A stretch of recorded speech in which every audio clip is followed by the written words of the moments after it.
What's up, everybody? It's Ziggity coming at you again with another video. So people have been playing video games for decades now, and usually there will be some people around the age of 40 and above that have this unpopular opinion that video games are bad because they rot your brain, even though studies show that they develop hand-eye coordination as well as better memory. They'll say that they're bad for you socially, even though studies have shown that they develop teamwork and other social skills. They'll also say that gaming is bad for your mental health, even though Microsoft did a study that showed that 84% of gamers said gaming helped their depression and isolationism during the pandemic. So I really don't know where they're getting these ideas from, but it must. I'm sure it's coming from a reputable source. One of the most common claims that these people have been making, especially recently, is the tie between video games and mass shootings and radicalization.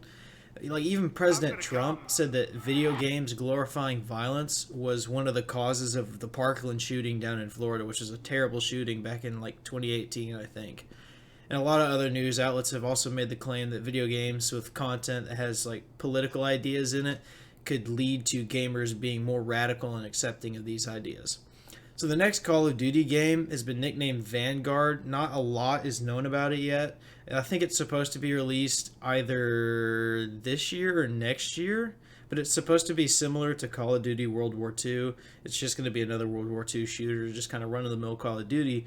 But in Call of Duty World War II's multiplayer lobbies, they removed the swastika from the maps and the uniforms just to make sure that gamers didn't get offended by it.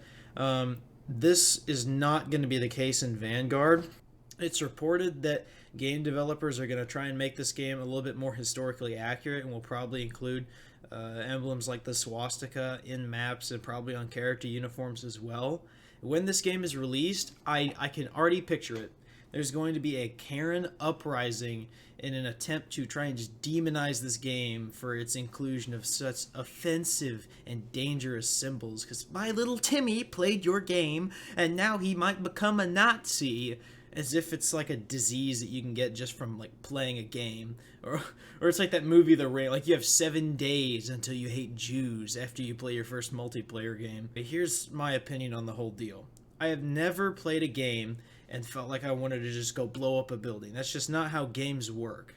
You can see things in games and understand the difference between a game and in real life. Nobody thinks about what side they're on in a game. They really just want to win. When you're playing CSGO and when I defuse a bomb, I'm not really doing it for Uncle Sam and the red, white, and blue. I'm doing it so we win the round and I get the cash for winning the round so I can buy better weapons next round. You're not thinking about the ideologies of the team that you're playing for. You're doing one of 3 things. You're playing the game because it's fun. Exactly you're talking to your friends or teammates during the match because it's just another way to hang out with your friends because it's fun. Or you're thinking about how you suck at the game and your friend Carter's having to carry you to victory. That might be a personal story, but I'm sure other people have to relate. But yeah, playing on a terrorist team in CSGO does not make you think that jihad is just an acceptable thing just because you're on the team. I don't win a round of CS after some nasty op flicks and just go praise Allah for winning this game. Death to the infidels too. It's just not the mindset that anybody has. Nobody has said that just because they're on the terrorist team in CS. Or like Battlefield 1. That's another game that's really similar to Call of Duty World War II. There are Nazis in that game because it's a historical game. I got a bunch of friends that play that game. Of course, I can't play it right now because I haven't updated my graphics card. Which, speaking of that, there might be some news that you want to pay attention to at the end of this video regarding that. But yeah, not one of them has had an increase in acceptance of Nazi ideals because of playing Battlefield 1. I'm so sick and tired of this guilty by association mindset that these out-of-touch parents and media companies keep encouraging. Saying that you're gonna become a terrorist because you played CSGO is as stupid as saying you're gay because you wear Versace. Gianni Versace was gay, right? Oh, you're not gay? Oh, you were wearing Versace clothes? I thought that meant that you were going to become gay because you wore clothes that were made by a gay guy. What do you mean that's not how that works? I thought you just said I was going to become a drug dealer because I was playing GTA.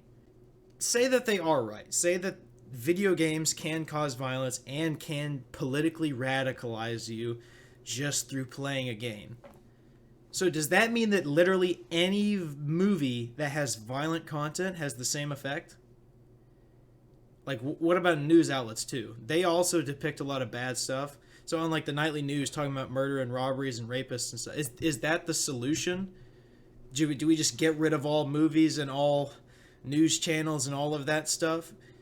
Like, no, that's just a dumb assumption. That's just stupid to say.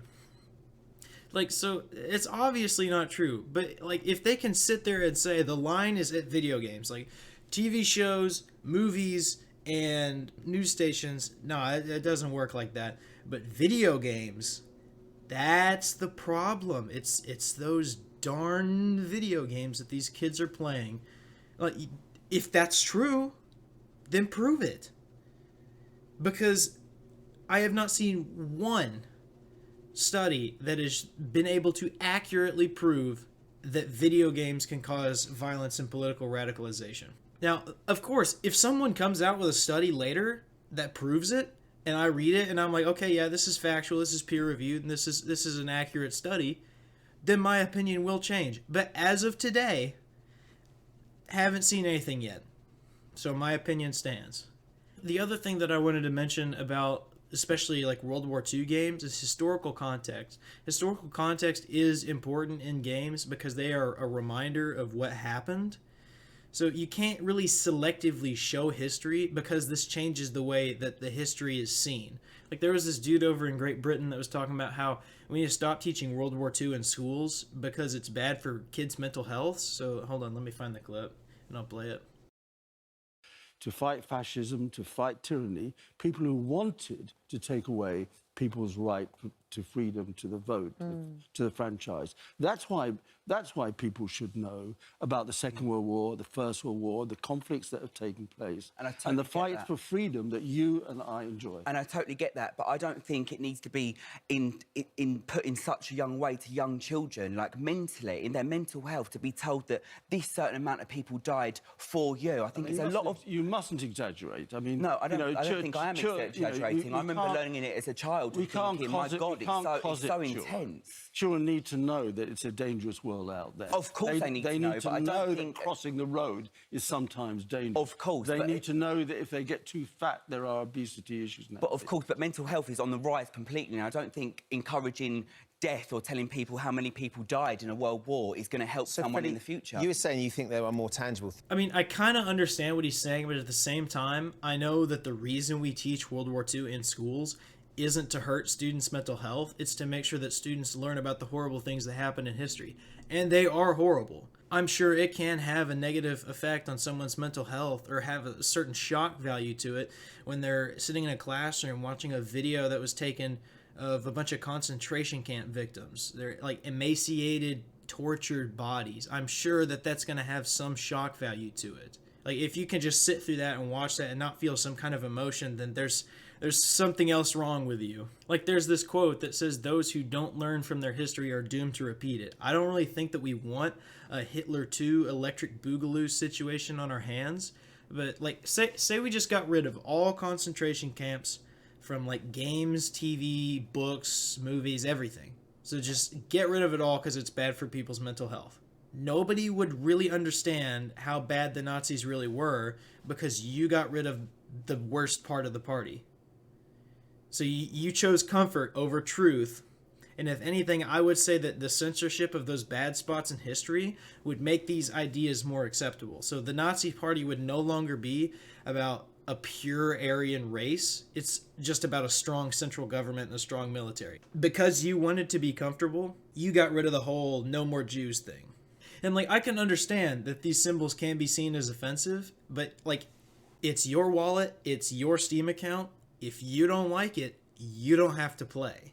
And another thing is, often I think this is just an excuse for bad parents to kind of shift the blame away from their bad parenting job. Like the game it's a Call of Duty game. Realistically, it is probably going to be rated M. So if your kid is too young to play these games or not mature enough to play these games, you don't have to let him play. It's that simple. Like when I was a kid, I played Super Smash Bros. Brawl for the first time, And later that week, I roundhouse kicked my sister in the ribs because it was something I saw Snake do in the game. But the only reason that happened was because I was way too young to play that game. Because that was like, what, 2010 or something?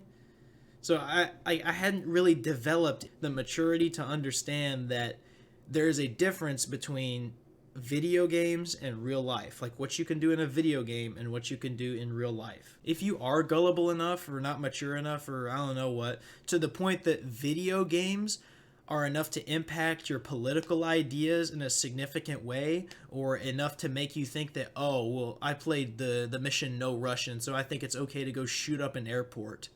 If you are that level of brain dead, you have no business playing these games. These games are not meant for you. They're meant for the rest of us that can tell the difference between a real-world issue and a simulated conflict on a virtual battlefield. So, of course, I mean, none of this stuff is really confirmed for Vanguard, but this is really just a lot of kind of hearsay from the developers on Twitter and some leaks that have been coming out about the game, which I'm excited for it. I haven't bought a Call of Duty game since Black Ops 3, just because I'm just not a big Call of Duty person. But it's going to be an interesting thing to watch when this game comes out, how people react to it, and just kind of how the media gets a hold of it and see what they do with it. Yeah, I think that's just about it for this video. I just wanted to say a couple things about my Twitch channel. There will be a Terraria stream soon. Those of you that understand what that means, if you've been around my Twitch channel long enough, you know what that means. I made a promise a while ago that the day that something happens, I will do a Terraria stream, and I'm going to keep that promise. So Terraria stream sometime soon. If you like this video, make sure to like and subscribe here. Also, go follow me on my Twitch, twitch.tv/Ziggity. That's Ziggity with 3 Ys. I guess that's all I have for this video, so I will see you in the next one. Bye.